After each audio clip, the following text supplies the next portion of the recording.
Marwari media आप देख रहे हैं। आज है 14 जुलाई 2026 मंगलवार का दिन, हिंदू तिथि आषाढ़ माह की अमावस्या। नजर डाल लेते हैं आज की बड़ी खबरों पर। शुरुआत कर देते हैं दुनिया की बड़ी खबर के साथ। बहुत बड़ी खबर, मिडिल ईस्ट में जारी तनाव के बीच एक बड़ी खबर सामने आई है। देर से ही सही, ईरान युद्ध में रूस की एंट्री हो गई है। ईरान अमेरिका के बढ़ते तनाव के बीच रूस ने अपने प्रलयकारी विमान को तेहरान भेज दिया है।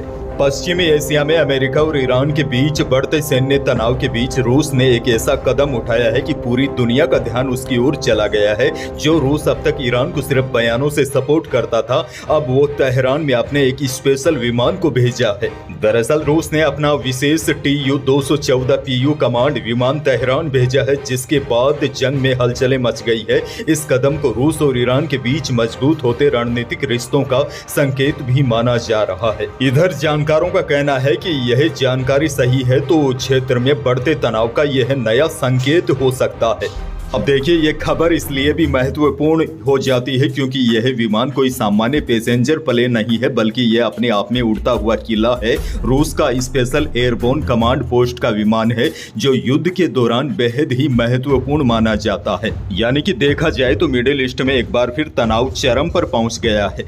आगे बढ़ेंगे। देश की एक और बड़ी खबर, पश्चिमी एशिया में जारी तनाव के बीच अब इसका असर दुनिया के कई देशों में देखा जा रहा है। इससे अब भारत भी अछूता नहीं है। बड़ी खबर, रिटेल महंगाई लगातार छठे महीने बढ़कर जून में 4.38% पर पहुंच गई है। वैसे महंगाई बढ़ने की बड़ी वजह खाने पीने की चीजों के दामों का बढ़ना है। फूड इन्फ्लेशन जून में बढ़कर 5.32% पहुंच गई है। वैसे बड़ी जानकारी आपको यह भी दे दूं, जनवरी 2026 के बाद ये पहला मौका है जब महंगाई रिजर्व बैंक के 4% के मिड पॉइंट टारगेट के पार निकल गई है।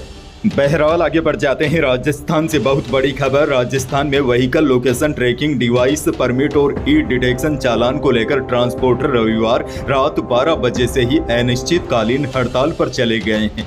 बड़ी खबर यह है, राजस्थान ट्रक ट्रांसपोर्ट संघर्ष समिति के आह्वान पर प्रदेश भर में करीब 10,000 ट्रकों के पहिए थम गए हैं। अलवर में ट्रांसपोर्टरों ने भाजपा सरकार के खिलाफ जमकर नारेबाजी करते हुए रैली निकाली और बाजार की दुकानों को भी बंद करवा दिया। ट्रांसपोर्ट संगठनों का कहना है, सरकार ने नियम तो लागू कर दिए, लेकिन उन्हें लागू करने के लिए कोई जरूरी व्यवस्था नहीं की, जिसका खामियाजा वाहन मालिकों और ट्रांसपोर्ट कारोबारियों को भुगतना पड़ रहा है। जब तक उनकी मांगों पर ठोस फैसला नहीं होता, तब तक आंदोलन जारी रहेगा।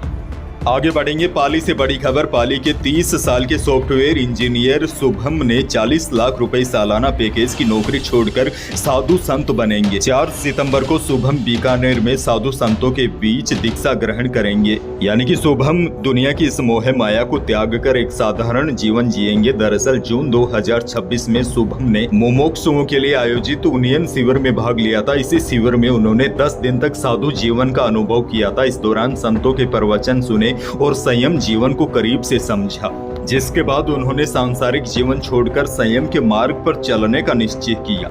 बाड़मेर से बड़ी खबर, बालोतरा जिले में शनिवार देर रात हुए भीषण सड़क हादसे में 5 युवकों की दर्दनाक मौत हो गई, जबकि 3 अन्य गंभीर रूप से घायल हो गए। हादसा बाड़मेर जोधपुर नेशनल हाईवे पर पचपदरा थाना क्षेत्र के भाड़ियावास गांव के पास रात करीब 11:30 बजे हुआ, जहां तेज रफ्तार स्कॉर्पियो आगे चल रहे डंपर से जा टकराई। भीषण सड़क हादसे में 5 युवकों की मौत हो गई है।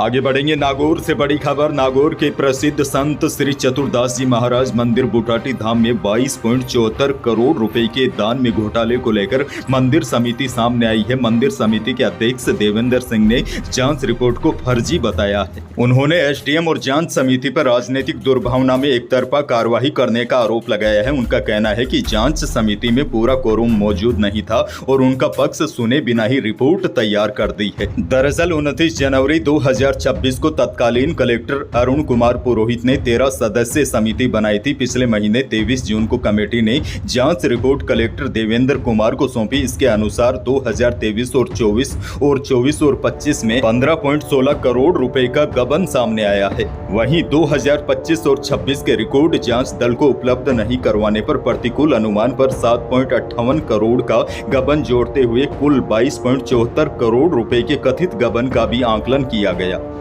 अच्छा, अगली बड़ी खबर की ओर बढ़ जाते हैं। 2 सप्ताह से लगातार चल रहा महिला एवं बाल विकास विभाग के अधीन कार्यरत आंगनबाड़ी कार्यकर्ता और सहायिकाओं का आंदोलन लगातार तेज होता जा रहा है। आंदोलन की इसी कड़ी में सोमवार को गांधीनगर स्थित निदेशालय महिला एवं बाल विकास विभाग के बाहर सरकार को समर्थी देने और अपनी मांगों और सरकार का ध्यान खींचने के लिए समर्थी हवन किया गया। हवन के बाद संघ ने चेतावनी दी है, अगर 1 सप्ताह में उनकी मांगों का समाधान नहीं होता तो जयपुर में प्रदेश भर से आंगनबाड़ी कार्यकर्ता और सहायिका अनिश्चित काल के लिए महापड़ाव डाला जाएगा।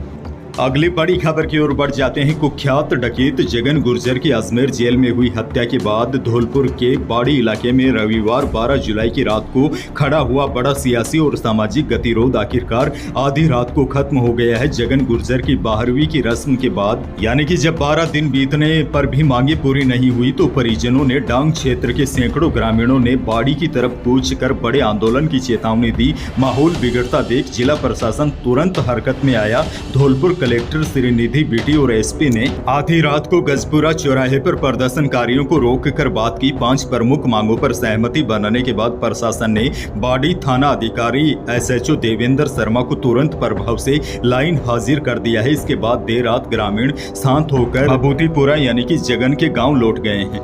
एक और बड़ी खबर, एसडीएम को थप्पड़ मारने वाले नरेश मीणा को फिर जेल जाना होगा। टोंक के SC/ST कोर्ट ने एसडीएम थप्पड़ कांड केस में नरेश मीणा को हाईकोर्ट से मिली जमानत को सोमवार को रद्द कर दिया। दरअसल हाईकोर्ट ने नरेश मीणा को सशर्त जमानत दी थी, लेकिन उन्होंने जेल से बाहर आने के बाद उन शर्तों का पालन नहीं किया। अब नरेश मीणा की गिरफ्तारी के लिए वारंट जारी होगा।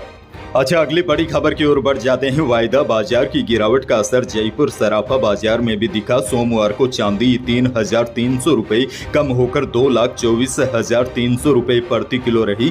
शुद्ध सोना भी 1,300 रुपये फिसलकर 1,46,200 रुपये प्रति 10 ग्राम रहा और 22 कैरेट यानी कि जेवराती सोना भी 1,200 रुपये टूटकर 1,35,400 रुपये प्रति 10 ग्राम रहा। उधर अनाज मंडियों के भाव की बात की जाए तो नागौर की अनाज मंडी में जीरा 17,000 से अधिकतम 21,500 रुपये प्रति क्विंटल बिका। व्यापारियों के अनुसार ऊंचे भावों पर बिकवाली बढ़ने के कारण तेजी सीमित रही। सौंफ के भाव 7,000 से 14,000 रुपये प्रति क्विंटल रहे। वहीं इसबगोल का भाव 9,000 से अधिकतम 13,400 रुपये प्रति क्विंटल के भाव पर बिकी। इस फसल में भी अच्छी लिवाली देखने को मिली। वहीं देखिए, प्रदेश की अधिकांश अनाज मंडियों के औसत भावों की बात करें तो गेहूं का भाव न्यूनतम 2,500 से अधिकतम 3,050 रुपये रहा।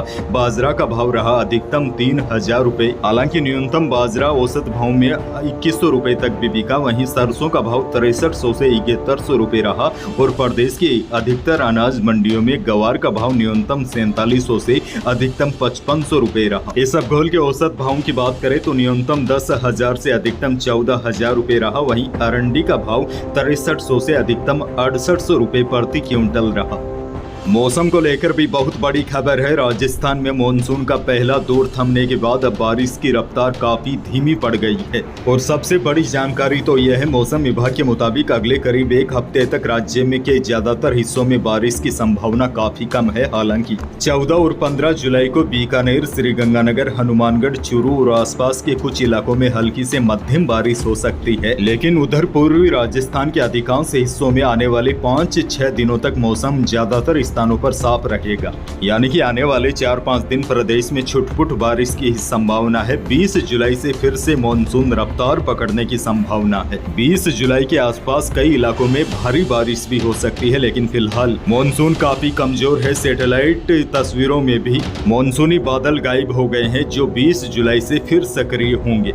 अंत में एक और बड़ी जानकारी आपको दे दूं, पंचायत निकाय चुनाव में देरी को लेकर एक बार फिर अवमानना मामला हाईकोर्ट की दहलीज पर पहुंच चुका है। राजस्थान में पंचायत और नगरीय निकाय चुनाव में हो रही देरी को लेकर आज मंगलवार को राजस्थान हाईकोर्ट में अहम सुनवाई होगी। ऐसे में सबकी निगाहें आज हाईकोर्ट पर रहेगी। दरअसल कांग्रेस नेता एवं याचिकाकर्ता संयम लोढ़ा की ओर से दायर अवमानना याचिका में आरोप लगाया गया है कि राज्य सरकार और राज्य निर्वाचन आयोग ने हाईकोर्ट के 31 जुलाई तक चुनाव करवाने संबंधी आदेश का पालन नहीं किया गया, जो हाईकोर्ट की अवमानना की श्रेणी में आता है। दूसरी ओर कांग्रेस बीजेपी सरकार पर जानबूझकर चुनाव टालने का आरोप लगा रही है। प्रदेश कांग्रेस अध्यक्ष गोविंद सिंह डोटासरा ने आरोप लगाया है कि सरकार ने ओबीसी आयोग के गठन में देरी की और अब सर्वे प्रक्रिया के जरिए चुनाव को आगे खिसकाई जा रही है। इसके साथ ही कांग्रेस ने राजधारा मोबाइल ऐप के जरिए सर्वे की विश्वसनीयता के ऊपर भी सवाल उठाए हैं। तो यही थी प्रदेश और देश की आज की बड़ी और महत्वपूर्ण खबरें। वीडियो को लाइक करना बिल्कुल न भूलिए। चैनल पर नए हैं तो सब्सक्राइब जरूर कीजिए ताकि